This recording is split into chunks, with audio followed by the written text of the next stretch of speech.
That go loud. Hey, what's up? I go by the name of Vida J, and this is Vida J's World, where it's everything lifestyle, politics, and entertainment. And I have an amazing co-host with me today, the one, the only, Slim City, and this is The Hangout. You know. Anyway, so Slim City is inside The Hangout. Your girl. Yeah. Amber Rose. Yeah. She tripping. Are you gonna do the challenge?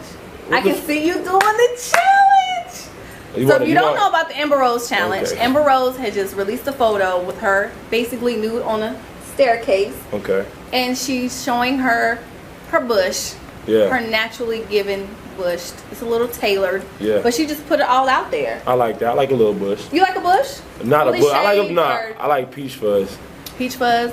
Yeah. Okay, so she said that basically she's doing this for the slut campaign, the slut walk. Do you think this is really like women empowerment? I mean, basically, when I first saw the picture, I wasn't even like, I was like, yo. It didn't do anything for you? No, I was just like, I mean, granted, it's on Instagram and everybody's naked on Instagram anyway, but I just like, yo, she's a mother. I couldn't get that out of my mind, like, bro, there's no. And it's not like we live in the 30s where you could post something like that and, you know, it could just be heard about, talked about. You might not really have seen it or not seen it, but like, her kids are gonna have to suffer that backlash. And you know what? I've never thought about that until just now, like, her son having to go through school and what the other kids may say. They can see your mom's whole everything, Googling it, and the kids are already kind of mean during a certain period of, you know, their stay life. Mean. I'm still mean. Your mama out here. I mean, I still smash though for the culture.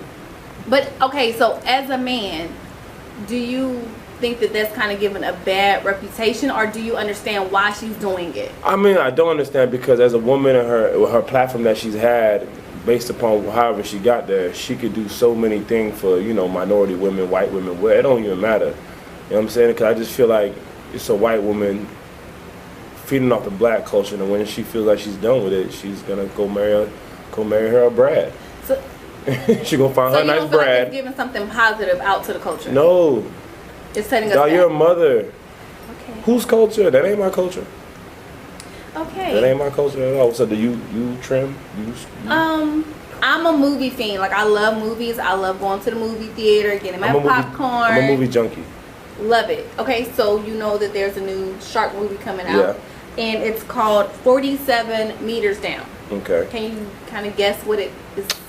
Sounds like white women getting eaten by sharks. That's what it sounds like. Okay, so yeah, I just watched the trailer and it looks very interesting. I really don't like shark movies because I'm like, oh my gosh, it's like so fake. Like, you don't believe it. But this one looks really believable. Like, she's gonna be really, really down in the deep sea, trapped, can't get out of a cage. Okay. So she can't get out of a shark cage, and I guess she's got a tank of oxygen for the suspense. I mean, I'm assuming, she can't be in there without no, oxygen. So no, that's the thriller of it all. Oh, like how like people are trying to like drop oxygen down there to get her. Oh, and the shark's probably like eating that shit up. Okay. Exactly. That's they crazy. are hashtagging it shark bait. So I gotta tell you a story. All right, tell me a story. I'm scrolling through my timeline, and I see our president, and then I see like this girl who looks so amazing, like with her arms wrapped around him. And I'm like, who is this girl? Like, this is a scandal. Like, what's going on? They're trying to set up my president, right? But I look closely and it's Sasha Obama. And she had on like a red, silky, like spaghetti strap dress. Classic, classy, beautiful. Just want to wish you a happy birthday, Sasha. She's a grown up. Well, not really grown up. 16, is that grown? Definitely no. Not grown. Okay. But she looks very nice for a 16-year-old young lady. When you gonna think of date a rapper first? Her or Malia? If I had to choose, it would probably be Sasha. Malia's smoking and twerking though. Malia would never. So you didn't see her twerking and smoking that J? I didn't see her twerk, but I saw the. I did. She grown now. I choose not to see certain things, so okay. I just call that denial. Go ahead. That's okay. I'm working on that. Denial. Oh my gosh! So guess what, Slim? What's up? What's up? Our interview is here, so okay. Let's go. We gotta get ready. All right, what's up? Peace. ScootBornLuv here. A principle that I like to apply to life is stand for something or fall for anything. We hear a lot of cliches in life that pertain to that same principle, like ride or die. What it resonates with that for me is that whenever you commit to something, you want to stay with that and see it all the way through. You know, that produces patience. It produces all of the fruits of the spirit: long suffering, kindness, you know, peace, joy. You get to the benefit from all of these fruits being produced in your lives when you stand for something rather than falling for anything.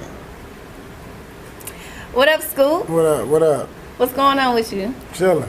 Right here is ScootBornLuv. ScootBornLuv is in the Peace. building with us. Firefighter, father, health enthusiast, Yes. recording artist, all the above, right?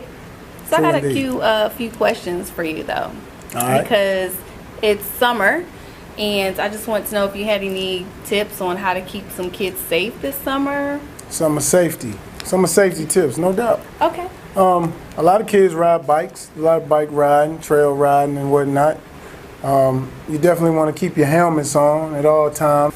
The heat index is obviously going to go up. You know, it's summertime. Stay hydrated. Keep your water. H2O. Keep your waters and your Gatorades and your Powerades on deck. Lastly, we're going to take it to the fire level for a minute. You know, a lot of kids might end up home alone a little more. So when it comes to the preparation of meals and whatnot, let's stick to the microwave, leave the stove alone, you know. So what are like the common, like I guess the 3 most common things you're probably gonna see like all summer long? Like It's definitely fire season. Yeah. Summertime is fire season.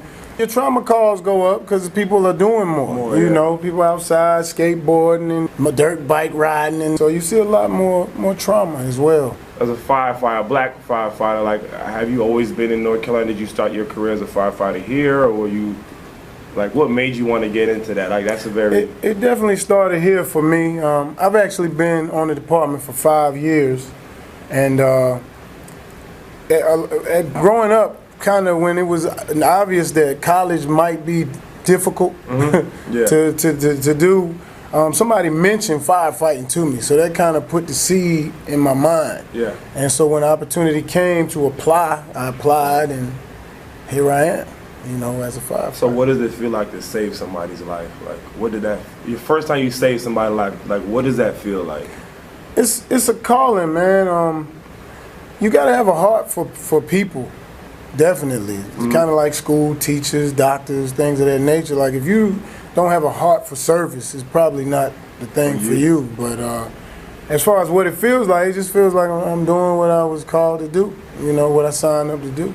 That's amazing. So in this like climate that went with so much racism and things like that, have you ever had to save a life of someone that was very racist? Definitely, Like, definitely. That's a good question. I remember the first time I was on a single company crew, so that's just one apparatus for men working on it. Okay. And we responded to a routine med call, and we got to this lady's house. You know, I was the first one at the door, Oh, yeah. and she wouldn't let me in. Are you getting robbed? So it gets real. I mean, you definitely have to be thick-skinned. Going back to being a black firefighter, indeed, because we are in North Carolina.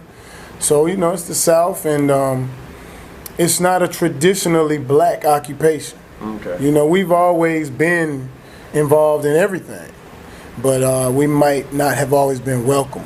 True. You know, So what kind of keeps you motivated every day to continue being a firefighter? Number one would be, you know, just, you know, my spirituality, for real. Knowing that I'm here for the next person, you know. Secondly, you know, I have a large litter. I have a house full of kids. So it's really cool to do something that they can kind of admire. Yes. And then being black, kind of to piggyback off of that, whenever we ride in our communities, like I'm stationed in the black community. Okay, that's good. So it does me a great justice to jump off of that truck and people in my community that I can relate to see someone that they can relate to, someone that. So we cut all the red tape of you looking at the roaches or you worried about what my house look like, and it's just us. Let's get to the emergency. You know, let's get your day going in a better direction. That's crazy. So we have Unc over here off the camera. No And doubt. he says that you're kind of like this, like really into your health and fitness and nutrition. Yeah, that's super important with the occupation. Of course, I was kind of raised with a certain level of awareness of health when it comes to diet and stuff, but I never really applied it the way that I did once I started, working as a firefighter. Yeah, you gotta eat right. So how was like the training? Like you have to be in shape for that. Yeah, it's real rigorous. It's real physical. I mean, it's a preparedness. It's based on preparedness. It's based on being prepared for whatever. So to be prepared for whatever, you gotta be able to breathe efficiently. Yeah, you need a little strength. You gotta be able to pick something up. There's no restrictions. What they actually do is they give you what's called an abilities test. And firefighters it's an obstacle course, and it's really designed to test your mind and your heart, your drive. Yeah. But it is physical at the same time. So if you've been, smoking a pack of Newports a day and drinking 40s and eating chicken wings, you're not just gonna run up in there and thrash it. But with some conditioning and some preparation, if you really want to do it, they're gonna find out because that obstacle course is designed to do that. Okay. So not only are you a firefighter, right? You are a recording artist. So you have some type of music, like anything out, some links. No doubt, no doubt. ScootBornLuv on YouTube. That's a really cool name. How'd you come with that name? I hear that and I'm like, yo, this dude's smooth. He can't talk to my girl. Yo, I don't want to talk to any girl that I want. That name. No.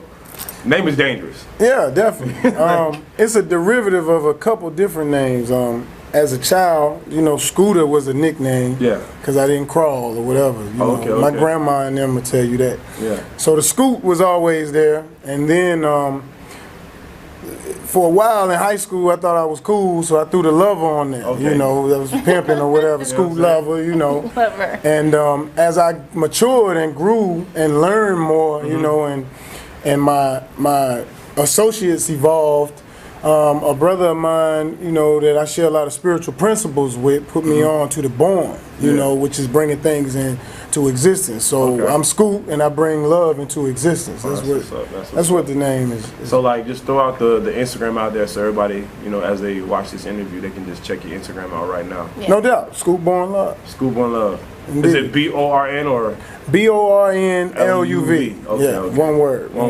And there's a group that you're starting. Yeah, it's I have three beautiful daughters, and going back to the physical fitness thing, I got into mountain bike riding. The neighborhood we live in is a lot of trails and lakes and all that. So sounds like you live in a cul-de-sac. It's one across the street. It's one across the street. We made it. It's one across the street. All praise we do, but we started riding mountain bikes. So my daughters, when I do stuff, they do stuff with me, and so me and Uncle Dunk and my wife, we started paying more attention to the fact, hey, they can ride these bikes. Shout out wifey. Like me, So we try to outfit them with some decent bikes and started riding. It's like, there's not a lot of little black girls riding mountain bikes. Definitely not. And the government last name is Williams, so I always compare my two oldest to like Venus and Serena. I'm like, y'all the new generation of the Williams sisters. Yeah. So like, y'all the Williams sisters of the mountain bikes, you know. So anyway, that kind of evolved into the neighborhood kids seeing us train and practice and wanting to join in. And so now we're working on a nonprofit and developing a female bike team starting out. We'll integrate the fellas in, but we're gonna start with the young ladies and get them on the mountain bikes. That's one more question. So people go check out your music. Yeah. What's the first song you want people to go check out? If there's a particular track, like, yo, wow, this is one track you like, look. That's a good one. It's one particular track that I recently put up called "Wake Up World," and I'm really stating the business on that track, in a lot of ways. I produced the track myself. Okay. And I was really being transparent as far as some of my thoughts and ideas on that track. So that would be the one. Wake Up World. Wake Up World, and that's on YouTube. It's Everything's on YouTube. Everything's on YouTube. Okay, YouTube, right now. subscribe. Well, look, you know, you have a lot of projects coming up, and we're gonna make sure we at you at your Twitter, Instagram, your social media, so they can follow you, your groups.